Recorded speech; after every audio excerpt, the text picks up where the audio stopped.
It's interesting when we have angels or people in our lives that come into the fold and you're on this like trajectory and you're like, yes, I'm on top of the mountain. I'm doing all these things. Crushing it. From what we think is crushing Yeah. it, right? And then you have somebody else that's kind of like poking holes because they may see a different light in you that's not being exposed, or perhaps they're just curious in a different way.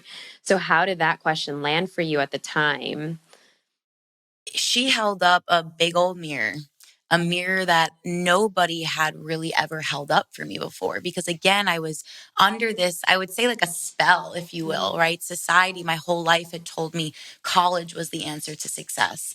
I didn't know I was going to own a business, but locking in a job at I thought I was going to work for Amazon full time. Wow. That was the definition of success, finding a partner and settling down and having the family. And that can be somebody's definition of success. But I never asked myself, is this my definition of success? Is this my definition of happiness? And so when she first asked me that question and I couldn't answer her, I actually went into a very depressed state, a very anxious state, because I was like, holy shit, what have I just been doing my whole life? I have all of these accolades. I'm on this trajectory. I'm I'm the star student. Yet I'm really disconnected from who I really am. And about the first year I graduated from UF, because I started my business the month I graduated, started teaching boot camps all over Gainesville. I was like, I'm going to be the boot camp queen. I'm going to teach boot camps everywhere. And what I didn't realize is I was living for everybody else. Everybody else's to-do list. And my identity, my confidence in myself was so dependent on your validation. Do you like me? Do you approve of me? Do you think I'm awesome and doing all of these things well? And it had nothing to do with what I really wanted. I like to say I'm a recovering people pleaser and definitely recovering from an addiction to external validation. And it's funny because I'm doing very similar things I was doing then now. Isn't that interesting? But I'm a totally different person showing up to those things. And it feels effing awesome. Wow. Wow.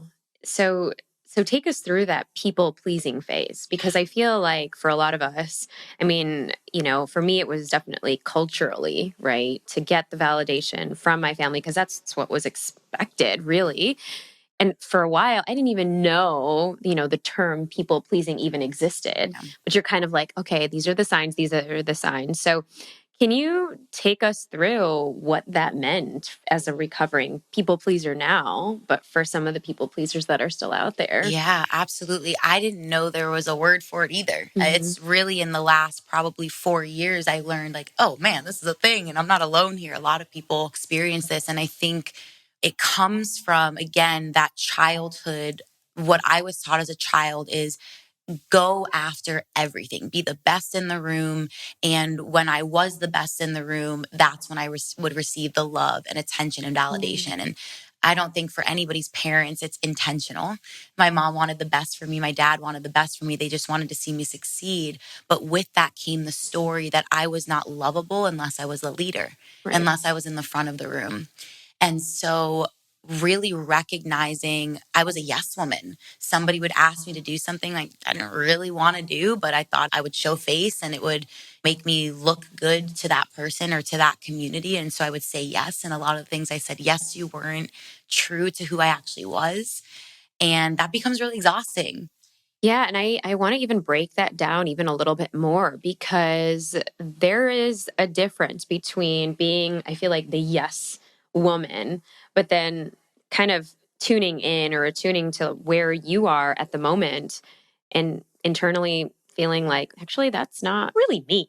Like, why am I doing that? So then that takes that personal responsibility or that awareness to go, that's not really feeling good in my body. Yep. That's the own your shit part. That's really owning your shit. Owning your shit to me is taking radical responsibility over my life, my thoughts, my decisions, my beliefs, my emotions, my reactions. And I didn't have that level of awareness when I was in college, or it didn't come until about the middle of college.